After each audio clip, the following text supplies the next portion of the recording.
Auto ಚಾಲಕರಿಗೆ ಅಲ್ಲಿ ಅಧಿಕಾರಿಗಳು ಯಾರು, ಸಿಬ್ಬಂದಿ ಯಾರು, ದಳ್ಳಾಳಿ ಯಾರು ಅಂತಾನೆ ಗೊತ್ತಾಗ್ತಿಲ್ಲ.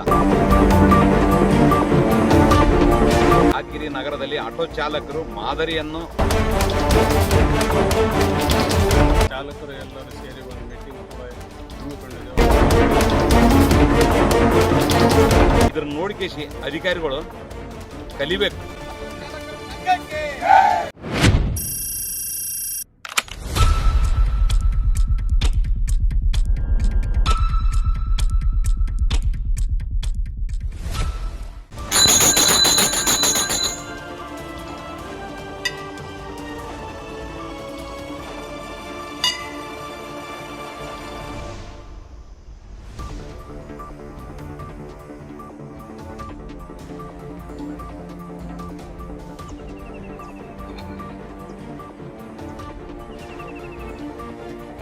ಆಟೋ ಚಾಲಕರಿಗೆ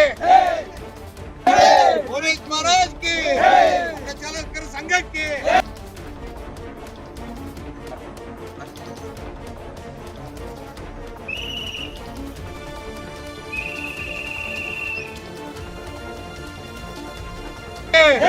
ಭುವನೇಶ್ವರ್ ಮಹಾರಾಜ್ಗೆ.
ಯಾದಗಿರಿ ನಗರದ ಗನ್ ಸರ್ಕಲ್ ಇರತಕ್ಕಂಥ ಮೌನೇಶ್ವರ ದೇವಸ್ಥಾನದಲ್ಲಿ ವಿಶೇಷ ಪೂಜೆ ಸಲ್ಲಿಸಿ ಇವತ್ತು ಆಟೋ ಚಾಲಕರು ಏನದಂದ್ರೆ ಒಂದು ತೀರ್ಮಾನ, ಅವ್ರದ್ದೊಂದು ಸಭೆ ಮಾಡಿಕೇಸಿ ಪ್ರತಿಯೊಬ್ಬರು ಐಡಿ ಕಾರ್ಡ್ ಹಾಕ್ಬೇಕಂತಕ್ಕಂಥ ಒಂದು ನಿರ್ಧಾರ ಮಾಡಿಸಿ ಬೆಂಗಳೂರಿನಿಂದ ಐಡಿ ಕಾರ್ಡ್ ಮಾಡಿಸ್ಕೊಂಡ್ ಬಂದಿರತಕ್ಕಂಥದ್ದು ಇದು ಒಳ್ಳೆ ಬೆಳವಣಿಗೆ.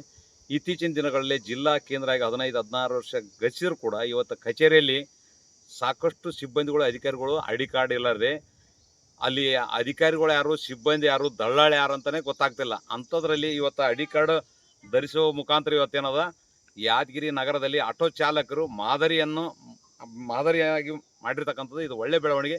ಇದ್ರ ನೋಡಿಕೆಸಿ ಅಧಿಕಾರಿಗಳು ಕಲಿಬೇಕು. ಪ್ರತಿಯೊಬ್ಬರು ಐಡಿ ಕಾರ್ಡ್ ಇದ್ರೆ ಯಾರು ಏನು ಅಂತಕ್ಕಂಥದ್ದು ಅವ್ರದ್ದೆಲ್ಲ ಕಂಪ್ಲೀಟ್ ಅಧಿಕಾರಿಗಳದ್ದು ಏನತ್ತದ, ಅವರ ಡಿಸಿಗ್ನೇಷನ್ ಇರ್ತದ, ಯಾವ್ಯಾವ ಇದರಲ್ಲಿ ಇದ್ದಾರೆ ಅಂತ ಗೊತ್ತದ. ನಾಳೆಗೆ ಏನಾದರೂ ಅಪಘಾತ ಆಯಿತು, ತುರ್ತು ಸಂದರ್ಭದಲ್ಲಿ ಈ ಐಡಿ ಕಾರ್ಡು ಇವ್ರಿಗೊಬ್ಬರಿಗೆಲ್ಲ ಎಲ್ಲರಿಗೂ ಸಹಾಯ ಆಗ್ತದ. ಪ್ರತಿಯೊಬ್ಬರು ಆಯ್ಕೆಂದ್ಕೇಸಿ ಮಾದರಿ ಜಿಲ್ಲೆಗೆ ಹೆಸರು ಬರ್ತಕ್ಕಂಥ ಕೆಲಸ ಆಗಬೇಕಂತಕ್ಕಂಥದ್ದೇ ನನ್ನ ಅಭಿಪ್ರಾಯ. ನಮಸ್ಕಾರ. ಕರ್ನಾಟಕ ರಾಜ್ಯ ಚಾಲಕ ಪರಿಷತ್ ಆಟೋ ಘಟಕ ಯಾದಗಿರಿ ಜಿಲ್ಲೆ, ನಾನು ಜಿಲ್ಲಾಧ್ಯಕ್ಷ ಲಕ್ಷ್ಮಣ್ ಚವಾಣ್. ವಿಷಯ ಹೇಳೋದೇನೆಂದರೆ, ನಮ್ಮ ಚಾಲಕರು ಎಲ್ಲರೂ ಸೇರಿ ಒಂದು ಮೀಟಿಂಗ್ ಕೂಡ ಹಮ್ಮಿಕೊಂಡಿದ್ದೆವು. ಆವಾಗ ಎಲ್ಲರೂ ಸೇರಿ ನಾವೊಂದು ಐಡಿ ಕಾರ್ಡನ್ನು ಮಾಡ್ಕೋಬೇಕಂತ ಮಾತಾಡಿದ್ವಿ ಮೀಟಿಂಗಲ್ಲಿ. ಅದೇ ತಕ್ಷಣ ಐಡಿ ಕಾರ್ಡ್ ಮಾಡಿಸಿ ಈಗ ಎಲ್ಲ ಚಾಲಕರಿಗೆ ಐಡಿ ಕಾರ್ಡ್ ಮಾಡಿಸಿ ಇಲ್ಲಿ ಮೌನೇಶ್ವರ ಟೆಂಪಲಲ್ಲಿ ಎಲ್ಲ ಚಾಲಕರಿಗೆ ಐಡಿ ಕಾರ್ಡ್ ಕೂಡ ಕೊಟ್ಟಿದ್ದೀವಿ. ಆ ಐಡಿ ಕಾರ್ಡ್ನಲ್ಲಿ ನಮ್ಮ ಲೈಸೆನ್ಸ್ ಪ್ರೂಫು, ಹಾಗೆ ಆಧಾರ್ ಕಾರ್ಡ್ ಪ್ರೂಫು ಮತ್ತು ಬ್ಲಡ್ ಗ್ರೂಪ್ ಕೂಡ ಎಲ್ಲ ಪ್ರೂಫ್ಗಳು ಬರೀ ಸ್ಕ್ಯಾನಿಂಗ್ ಮಾಡಿದರೆ ಎಲ್ಲ ತೋರಿಸ್ಕೊಡುತ್ತದೆ. ಆ ಥರ ಮಾಡೀವಿ ನಾವು ಚಾಲಕರಿಗೆ. ಮತ್ತು ಇನ್ನು ಮುಂದೆ ಬರೋ ದಿನಗಳಲ್ಲಿ ಇನ್ನೂ ಎಷ್ಟು ಚಾಲಕರಿಗೆ ಮಾಡಿಕೊಡ್ತೀವಿ ಅಂತ 2 ಮಾತನ್ನು ಹೇಳೋಕ್ಕೆ ಇಷ್ಟಪಡ್ತೀನಿ. ಹೆಸರು? ಲಕ್ಷ್ಮಣ್ ಚವಾಣ್.